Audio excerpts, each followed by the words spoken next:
घर के और मंदिर में भेद ना रखे। भेद रखोगे तो भेद बना ही रहेगा। जो घर में है वही मंदिर में है, जो मंदिर में है वही घर में है, बिल्कुल अंतराय नहीं। कभी अवसर आए तो मंदिर के भी ठाकुर के दर्शन किए, नहीं तो घर में जो विराजमान है।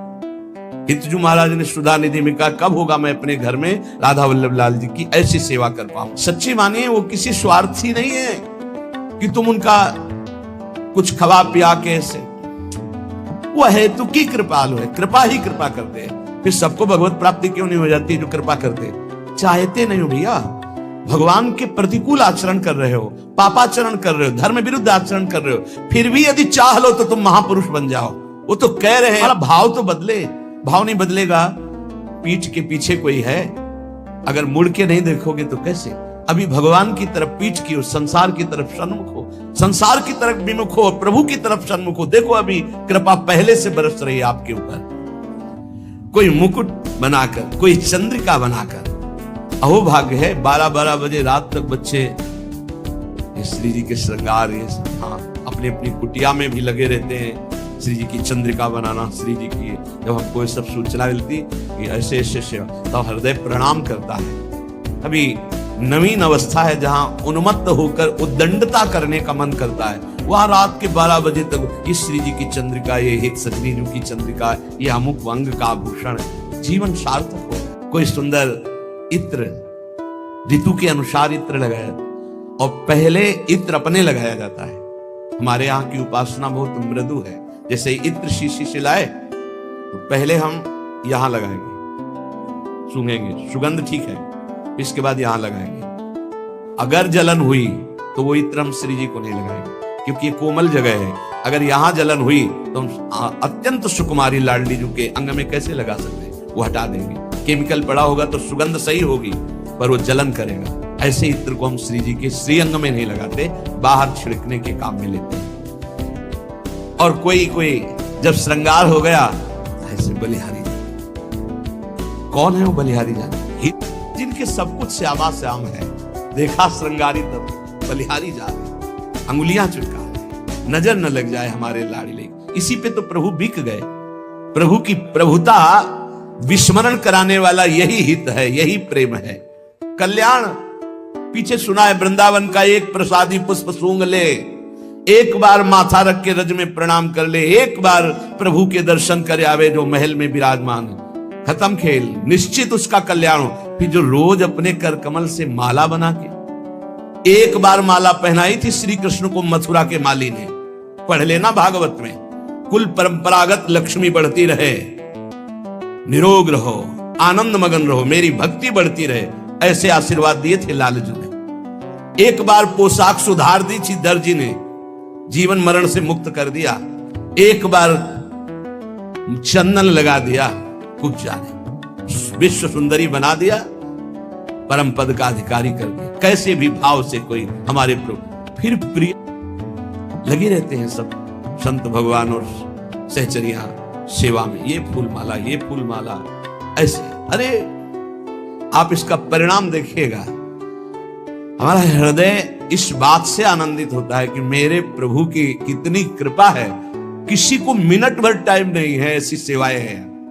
धन्य है उसका जीवन जिसकी दिनचर्या विजय ही है, एक मिनट समय नहीं व्यर्थ गंवाने का समय ही नहीं रह गया है। और में श्री स्वामिनी जी के सुंदर कलियों से मांग भर रहे हैं, कभी इंगुर से मांग भर रहे हैं, कभी महावर से चरणों में महावर रचना कर रहे हैं। अहो भाग, ये इसके सामने कोई साधन भजन काम नहीं करता। पूज्य पादुड़िया बाबा जी, माला चलाना सबसे हो सकता है, लेकिन मन को एकाग्र करके इष्ट देव की, गुरुदेव की सेवा में रहना, ये सबसे कठिन काम है। सुंदर शीश फूल की रचना करके बोले क्या होगा? ऐसे श्री जी की सेवा करने वालों का इस संसार में यश होता है, ब्रह्मादि नमस्कार करते हैं, वो ऐसी उच्च कोटि की गति को प्राप्त होता है। तो लालजू ने देखा इसने हमारी प्रियाजू का, प्राणेश्वरी का श्रृंगार किया। सब न्यायाधीश लालजू महाराज ही है, सब कर्म बंधन छिन्न भिन्न और महाप्रेम सुख को प्राप्त करता है। इसीलिए आप सब वृंदावन के कृपा पात्र जन हैं। अपने घर में जो राधा नाम विराजमान है, जो राधा वल्लभ जी की छवि है, जो गुरुदेव की छवि है, ये साक्षात मान करके इनको दुलार कीजिए। कोई देखे ना देखे, छोटा सा चंवर ले लीजिए, ना चंवर हो एक कपड़ा बांध लीजिए।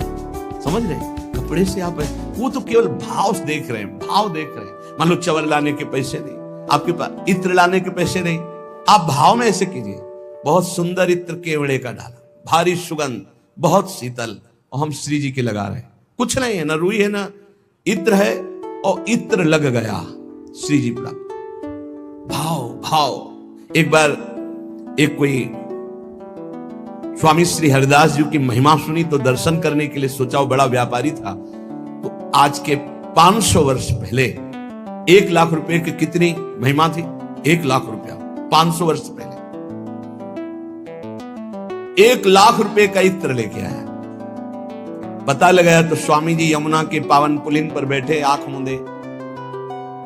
गया, दंडवत किया, स्वामी जी महाराज एक ये इत्र लाए हैं बिहारी जी की सेवा के लिए, 1 लाख मुद्रा लगा।